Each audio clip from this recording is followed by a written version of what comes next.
43장 18절부터 22절 말씀입니다. 다섯 구절이고요. 우리 함께 읽어보았으면 좋겠어요. 이사야서 43장 18절에서 22절 말씀입니다. 함께 읽도록 하겠습니다. 시작. 너희는 이전 일을 기억하지 말며 옛날 일을 생각하지 말라. 보라, 내가 새 일을 행하리니 이제 나타낼 것이라. 너희가 그것을 알지 못하겠느냐? 반드시 내가 광야의 길을 사막에 강을 내리니 장차 들짐승 곧 숙량이와 타조도 나를 존경할 것은 내가 광야의 물을 사막의 강들을 내어 내 백성 내가 택한 자에게 마시게 할 것임이라. 이 백성은 내가 나를 위하여 지었나니 나를 찬송하게 하려 함이니라. 그러나 야곱아, 너는 나를 부르지 아니하였고 이스라엘아, 너는 나를 괴롭게 여겼으며. 아멘. 샬롬. 네. 벌써 9월의 마지막 주일입니다. 9월 정말 빠르게 지나갔죠. 한 주간도 하나님과 함께하는 하루하루, 승리하는 하루하루 되셨기를 기도합니다. 돌아오는 다음 주 목요일, 여러분 잘 알고 계시겠지만 민족의 명절입니다. 추석이 다가왔습니다. 여러분과 여러분의 가족들, 여러분의 친척들, 여러분이 사랑하고 여러분이 좋아하는 여러분을 보살펴 주시는 그런 가족들, 친척들 가운데 하나님의 은혜가 항상 함께 하시기를 여러분 기도드립니다. 비록 시골에 내려가거나 여행을 떠나거나 하기엔 좀 쉽지 않은 시기이죠. 그러나 각자의 위치에서 조심히 그리고 건강하게 즐거운 명절 되시기를 기도드립니다. 지난주와 지지난주 우리가 말씀을 통해서 요나의 이야기를 함께 나누었어요. 요나의 이야기. 우리 요나가 어떻게 살았는지, 우리는 저렇게 살지 말아야겠다라는 다짐을 했습니다. 우리도 혹시 요나처럼 살고 있는지는 않는지 점검하는 시간을 가졌었죠. 누군가가 여러분에게 묻습니다. 요나 성경에 등장한 반면교사의 대표적 인물을 골라주실 수 있나요? 라고 누군가가 여러분을 묻는다면 이제 여러분 한 분, 최소한 한 명은 이제 꼽을 수 있을 거예요. 요나라는 인물이겠죠. 하나님께 순종하지 않았던 요나, 그리고 그런 요나를 끝까지 사용하시는 하나님의 놀라우신 계획. 근데 그리고 그런 하나님을 이해하지 못하고 자신만의 심령, 감정 사로잡혔던 요나의 모습, 우리가 항상 이러한 것들을 삶에서 기억하면서 살아야 할 것 같습니다. 오늘 우리가 나눌 이야기에 앞서서 한 가지 질문을 함께 좀 고민해보는 시간을 가져봤으면 좋겠어요. 혹시 여러분 이 영화를 아실는지 모르겠습니다. 네, 한번 사진으로 포스터 보여주실 수 있으신가요? 2014년에 개봉한 영화예요. 네. 2014년이 아니라 2004년에 개봉했습니다. 2004년에 개봉한 영화인데요. 짐 캐리가 나오는 이터널 선샤인이라는 영화입니다. 네, 포스터 보이시죠? 보신 분들 계신다면 채팅창에 저 봤습니다 라고 댓글 한번 남겨주세요. 지금 제가 이 영화를 개봉한 날 보진 않았어요. 개봉한 시기에 본 게 아니라 나중에 고등학교 때 봤습니다. 한 몇 년 지나고. 자신과 이별했던 연인에 대한 기억을 지워주는 약간 픽션이죠. 조금은 공상과학의 요소가 들어있는 영화인데 굉장히 또 재밌기도 하고 굉장히 좀 감성적인 영화입니다. 제가 개인적으로 좋아하는 영화를 베스트 10을 꼽으라면 무조건 들어갈 것 같아요. 근데 영화를 보지 않은 여러분, 언젠가 이 영화를 보게 된다면 감상평, 후기 제게 짧게 남겨주시면 좋을 것 같아요. 근데 여러분과 함께 한 가지를 생각해 보았으면 좋겠다는 것이죠. 이 영화에 관련한 여러분에게 지우고 싶은 과거의 기억이 있으십니까? 만약 있다면 딱 한 가지만 생각해 봤으면 좋겠어요. 그리고 다시 한번 생각해 봤으면 좋겠습니다. 여러분이 그 기억을 지우는 대신에 과거의 모든 기억을 지워야 한다면 여러분 과연 과거의 모든 기억을 지우시겠습니까? 물론 이 영화에 대한 내용을 제가 스포하는 건 아닙니다. 발설하는 게 아니에요. 하지만 영화를 보고 나서, 그리고 저는 이 영화를 자주 봤던 사람인데도 영화를 볼 때마다 보고 나면 항상 이 질문이 떠올랐던 것이죠. 그런데 성경의 이와 비슷한 상황에 질문이 등장합니다. 아니요, 질문이 아니라 하나님의 말씀이 등장하는 거예요. 바로 오늘의 본문이 이사야서에서 하나님께서 이스라엘 백성들에게 말씀하시는 내용입니다. 오늘의 본문 43장 18절 함께 읽어보았으면 좋겠어요. 시작. 너희는 이전 일을 기억하지 말며 옛날 일을 생각하지 말라. 아멘. 하나님께서 이스라엘 백성들에게 말씀하십니다. 이전의 것들을 기억하지 말고 예전의 일들, 옛적 일들을 생각하지 말라고 하나님께서 이스라엘 백성들에게 말씀하고 계신 거예요. 근데 이 말씀만 놓고 본다면 왜 하나님께서 과연 이러한 말씀을 하셨을까? 왜 옛날 일을 기억하지 말라고 하시는 거지? 궁금증이 생기셨을 것입니다. 왜 갑자기? 라는 질문에 앞서서 오늘의 말씀의 배경이 무엇인지 우리 잠시 함께 알아갔으면 좋겠습니다. 이사야서가 기록된 시기, 구약 시대에 이스라엘이 남북으로 나뉘어졌던 시기였어요. 이사야는 히스기야 왕이라는 남유다의 왕이 신하였습니다. 그리고 선지자였어요. 하나님의 말씀을 전하는 사람이었다는 것이죠. 근데 이 이사야서는 예언들이 기록되어 있습니다. 66장까지 있어요. 무려. 굉장히 어려운. 그래서 우리가 이사야서를 읽으면서도 굉장히 어렵다고 느끼는 그런 때가 많습니다. 저 또한 어렵다고 느낀 때가 굉장히 많은 것 같아요. 한 절 한 절 읽을 때마다 막 머리가 아파지는 것이죠. 생각하는 것이 많아지는 거예요. 물론 읽어보시지 않은 친구들, 성경 읽기를 하면서 이사야서를 건너뛰면 안 됩니다. 이사야서 건너뛰지 말고 꼭 읽어보시기를 권해드립니다.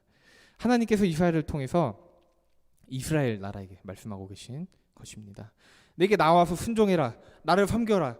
그러면 너희가 나의 나라의 백성으로서 영원한 기쁨에 동참할 수 있지만, 만약 그렇지 않는다면, 너희가 나를 순종하지 않는다면, 너희가 나를 섬기는 것에서 떠나서 다른 것들을 섬기면 하나님께서 그들을 심판하실 것이다 라는 말씀을 하고 계시는 내용이 바로 이사야서의 주된 주제입니다. 그런데도 이스라엘 많은 백성들 하나님의 뜻대로 살지 않고 있다는 것이죠. 이방 우상수들을 섬기면서 살아가고 있다는 것입니다. 그러한 결과가 후에 이방 나라에 의한 이스라엘의 멸망으로 이어지게 된다는 것이죠. 그래서 이스라엘 백성들에게 하나님의 뜻에 순종하며 살으라고, 하나님만을 섬기며 살으라고 하나님 말씀을 대언하면서 전하며 다녔습니다. 근데 이사야서 40장부터 보면은 내용이 살짝 바뀌어요. 그 전까지는 하나님께서 막 심판의 말씀하세요. 너희가 순종하지 않으면 이렇게 될 것이다. 순종하지 않는 이스라엘 백성들아, 너희는 이런 심판을 받을 것이다. 하시다가 40장부터 위로의 말씀을 하시기 시작하십니다. 이스라엘 백성이 하나님을 떠나서 고통받고 있을 때, 그때에도 하나님을 기억하며 살아라. 그러면 하나님께서 그들의 마음을 보시고 그들이 다시 하나님 나라의 백성으로 살아갈 수 있도록 인도하실 것이다라는 이야기가 바로 40장부터 66장의 주제이라는 것이죠.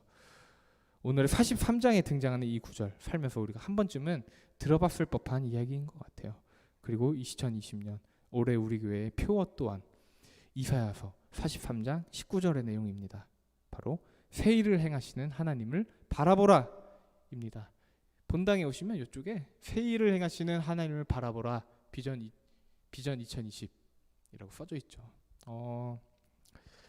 이스라엘 백성들의 죄악된 삶, 그걸로 인해서 그들의 고통 가득한 삶이 계속되고 있습니다. 근데 여기서 등장하는 고통의 삶은 그냥 살기 힘든 것을 말하는 것이 아니라 우리가 하나님의 자녀로 살아가다가 하나님을 떠나는 삶 그 자체가 우리에게 고통이라는 것을 말해주고 있는 것입니다.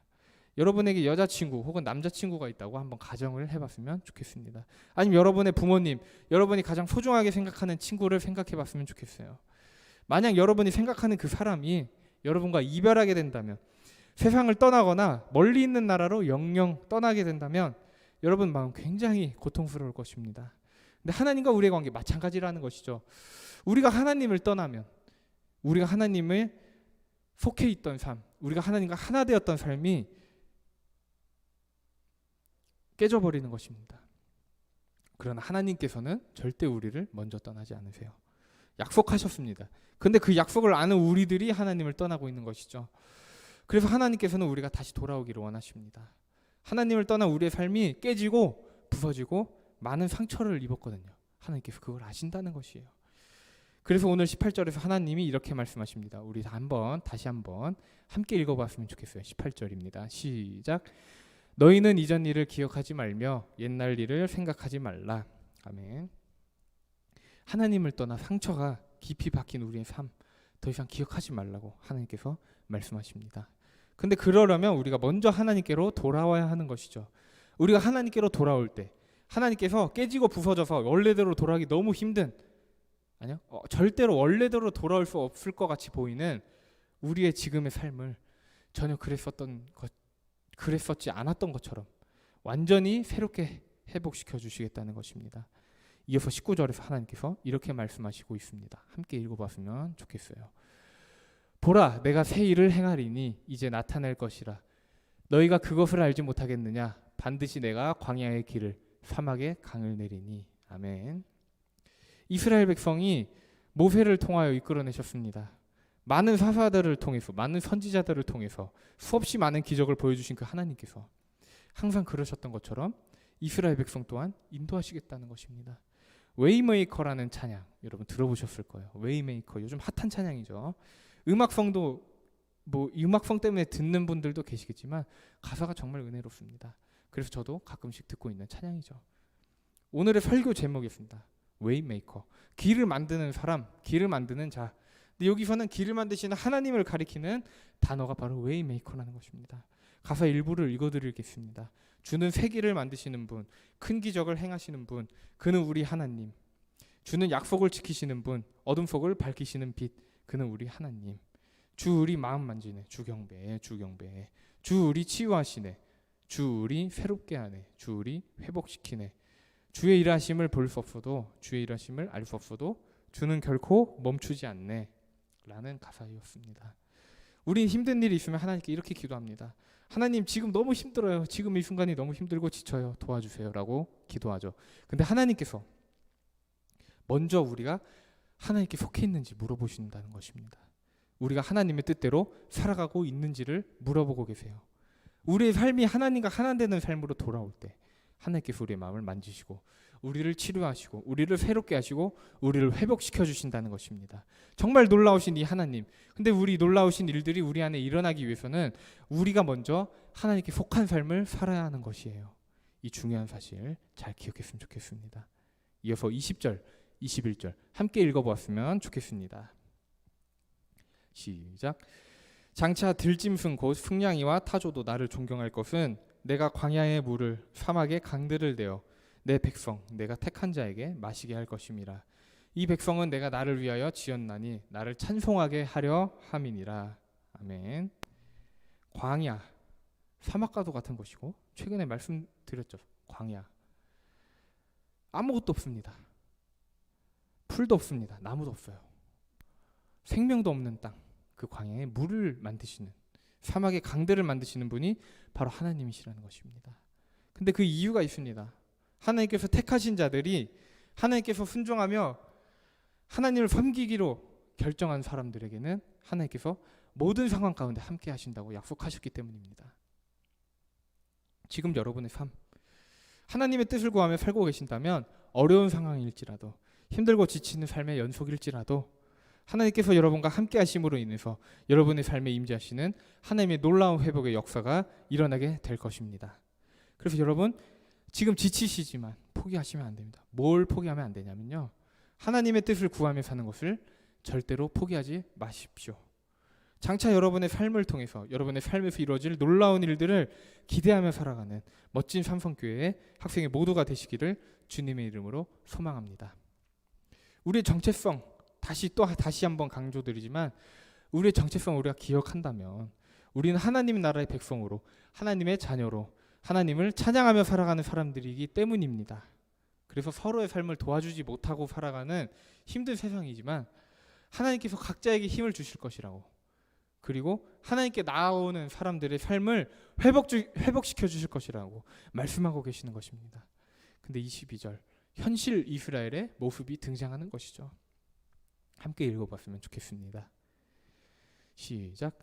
그러나 야곱아 너는 나를 부르지 아니하였고 이스라엘아 너는 나를 괴롭게 여겼으며. 아멘. 이스라엘이 고통 가운데서도 하나님을 부르지 아니하고 하나님을 괴로운 존재로 생각했다는 것이에요. 영어 버전 성경을 읽어봤어요. NIV, 이지 버전 성경 두 개를 봤는데 이스라엘이 하나님을 기억하지 않았고 하나님을 섬기는 것을 괴로워해서 하나님을 떠났다는 이야기였어요. 이 말씀을 읽으면서 마치 지금을 살아가는 많은 그리스도인들의 삶 같아서 마음이 정말 아팠습니다. 말씀을 정리하려고 합니다. 우리에게 있어 하나님이란 가장 먼저 되신 분이시죠. 또한 우리의 삶에서도 그러한 존재로 인식되어야 하는 분입니다. 왜냐하면 우리는 그리스도이기 때문에, 우리는 하나님의 자녀이기 때문입니다. 그럼에도 불구하고 우리가 세상의 많은 유혹 속에 살아가다 보면은 정체성을 점점 잃기 시작합니다. 참 힘든 것 같아요. 세상을 보면은 눈에 보이는 좋은 것들이 너무나도 많아요. 하나님을 섬기면서 사는 삶보다 세상의 삶이 훨씬 편해 보이고 훨씬 고급스러워 보이고 훨씬 재미있어 보이고 훨씬 멋져 보이기 때문입니다. 그럼에도 우리는 다시 하나님께로 돌아가야 합니다. 하나님께서 우리를 언제나 기다리고 계시기 때문이에요. 그리고 우리의 고통스러운 삶, 세상을 쫓아가는 그 공허한 삶 가운데서 하나님께서 다시 한번 말씀하시는 것이죠. 삶에서 언제나 하나님을 기억하라고 말씀하십니다. 하나님을 기억하지 않는 삶, 바로 고통 가운데 거하는 우리의 삶이에요. 하나님과 연결되지 않는 삶, 바로 고난 가운데 거하는 우리의 삶입니다. 이 죄악의 문제, 고통이 끊이지 않는 이 굴레의 문제를 해결하기 위해서 예수님께서 오셨습니다. 그리고 우리의 모든 죄를 짊어지고 돌아가시고 부활하셨어요. 이 모든 것이 우리가 하나님과 다시 연결되기 위한 하나님의 놀라우신 계획입니다. 하나님께 다시 돌아가는 삶, 새로운 인생의 시작이에요. 다시 한번 하나님의 회복을 경험한 모든 사람들에게 하나님께서 말씀하고 계세요. 지난 일들을 기억하지 말고 하나님께를 떠났던 이전의 삶에 대해 괴로워하지 말라고 말씀하십니다. 하나님께서 우리에게 놀라운 회복의 역사를, 새로운 일들을 보여주실 것이라고 말씀하시는 거예요. 새 일을 행하시는 하나님을 바라보며 그 하나님을 기억하며 하나님께 속한 여러분의 정체성을 잃지 말고 살아가시는 삼성교회 학생회가 되시기를 주님의 이름으로 축복하며 기도드립니다. 다 함께 기도하겠습니다. 하나님 아버지, 우리와 영원히 함께 하신다고 약속하셨고 예수 그리스도를 보내주셔서 감사합니다. 그 사랑을 우리가 느꼈음에도 불구하고 그 사랑 우리가 경험했음에도 불구하고 다시 세상을 쫓아서 살아가고 있는 우리의 모습을 회개합니다. 세상이 참 달콤합니다. 세상을 쫓아가는 삶 정말 멋져 보이지만 그럼에도 우리는 우리의 삶의 주인이신 하나님을 쫓아 살아가기 원합니다. 새로운 일을 행하시는, 우리를 통해 회복과 치유와 기적을 일으키시는 그 하나님을 우리가 의지하며 살아갈 수 있도록 도와주세요. 성령님 우리의 마음 가운데 충만하게 임재해 주셔서 우리가 하나님의 인도하심을 벗어나지 않고 살아갈 수 있도록 도와주세요. 영원한 사랑을 보여주신 예수 그리스도의 이름으로 기도드렸습니다. 아멘. 우리 시간에 함께